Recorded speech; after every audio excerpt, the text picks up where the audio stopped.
ایک سوچ انسان کی زندگی میں رہی کہ اس بے چینی کا سولیوشن کیا ہے، اس بے قراری کا سولیوشن کیا ہے۔ ہر ایک نے اپنے اپنے اعتبار سے بے قراری اور بے چینی کا سولیوشن تلاش کیا۔ کسی نے اچھے کپڑوں کے اندر بے چینی کا سولیوشن تلاش کیا، کسی نے عیاشی کے اندر بے چینی کا علاج تلاش کیا، اور کسی نے دولت کے انبار کو جمع کرنے میں بے چینی کا علاج تصور کیا۔ لیکن ہم دیکھتے ہیں مرض بڑھتا گیا، جوں دوا۔ اب آج میں آپ کے سامنے اس سولیوشن کو پیش کروں گا جو قرآن و حدیث کی روشنی میں ہے، اور آخر انسان آج بے چین کیوں ہے، اس کا ریزن ہی انسان کو نہیں معلوم۔ آپ دیکھیں انسان کا ایک اسٹرکچر ہے، ایک وجود ہے۔ انسان کا وجود دو چیزوں سے بنا ہے، جسم اور روح۔ جب یہ دونوں ساتھ میں ہوں تو انسان زندہ ہے، اور دونوں میں جدائی ہو جائے تو انسان ہوتا ہے۔ جیسا کہ قرآن مقدس میں رب قدیر نے فرمایا، کنتم امواتا فاحیاکم، تم مردہ تھے، ہم نے تم کو زندگی عطا فرمائی۔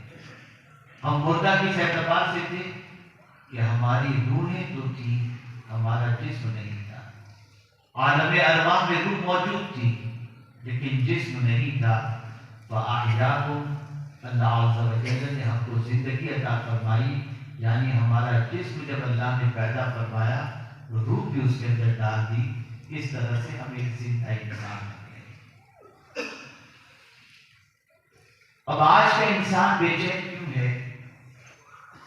تو ایک ہے جسم اور ایک ہے روح، دونوں کی اپنی اپنی خوراک ہے، دونوں کی اپنی اپنی غذا ہے۔ جسم کی خوراک جدا ہے، روح کی خوراک جدا ہے۔ جسم کو اگر جسم کی غذا مل جائے تو جسم مضبوط رہے گا، اور روح کو اگر اس کی غذا مل جائے تو روح مضبوط رہے گی۔ دونوں میں سے کسی ایک کو بھی غذا اگر برابر نہیں ملی تو انسان بے چین ہو جائے گا۔ مثال کے طور پر انسان کو اگر کھانا نہ ملے، انسان طرف اٹھے گا، کمزور ہو جائے گا، ناتواں ہو جائے گا، پریشان ہو کر بیٹھ جائے گا، چکر آئے گی، گر جائے گا اور بیمار ہو جائے گا، اس لیے کہ اس کے جسم کو اس کی غذا نہیں ملتی۔ اسی طریقے سے روح ہے، اگر روح کو بھی اس کی غذا نہیں ملتی تو سب سے بڑی چیز جو پیدا ہوتی ہے وہ یہ ہے کہ انسان بیمار ہو جاتا ہے اور انسان بے چین ہو جاتا ہے۔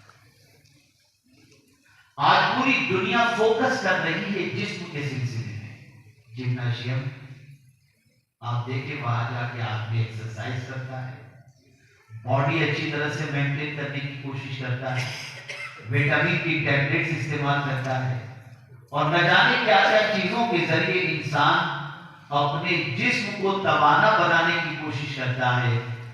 لیکن اگر آج کا انسان غافل ہے تو اپنی روح سے غافل ہے۔ ہزار انسان پوری کوششیں کر لے اور جسم کو جتنی چیزوں کی ضرورت ہے اچھے سے اچھی چیز جسم کو عطا کر دے، لیکن پھر بھی اس کی زندگی سے بے چینی نہیں جاتی، بے قراری نہیں جاتی۔ لیکن اگر ہم دیکھیں کہ جن کے پاس جسم کو سنبھالنے کے لیے کچھ بھی نہیں، لیکن ان کا پورا فوکس روح کو سنبھالنے کے اندر گزرتا ہے اور روح کو غذا دینے میں گزرتا ہے، تو وہ چٹائی پر بھی بڑے آرام سے سوتے ہوئے دکھائی دیتے ہیں۔ اب آئیے میں آپ کو سمجھاؤں، اس وقت پوری دنیا کے اندر یہ کوشش کی جا رہی ہے کہ انسان کو بے چین کر دو، انسان کو بے قرار کر دو۔ کس طرح انسان بے قرار ہوتا ہے؟ انسان کی بے چینی کس وجہ سے ہوتی ہے؟